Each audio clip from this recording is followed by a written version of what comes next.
Владикавказская чума в Магасе. Уверен, что жители Ингушетии помнят то жалкое и ничтожное нападение на продавщицу в одном из магазинов города Магаса, ингушской столицы.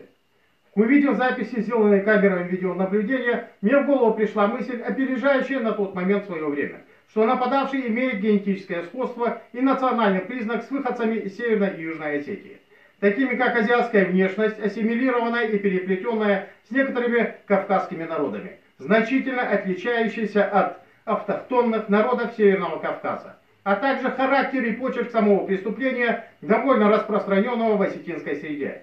Неудивительно, что работа сыщиков именно на территории Ингушетии не обвенчалась успехом, так как преступник, напавший и избивший беззащитную женщину, оказался уроженцем Северной Осетии.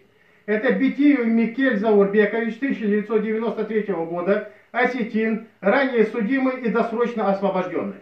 Наркоман, имеющий склонность к насилию и подобного рода преступлениям.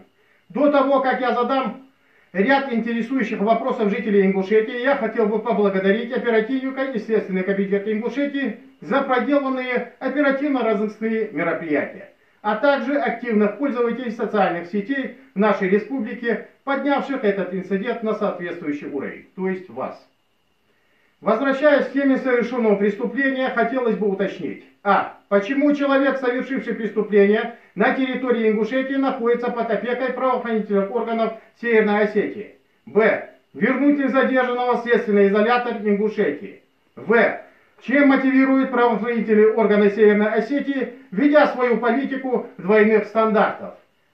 Получит ли обвиняемый максимальное наказание за совершенное преступление и будет ли приговор публичным, так как совершенное преступление может негативно отразиться в налаживании отношения и доверия между двумя народами.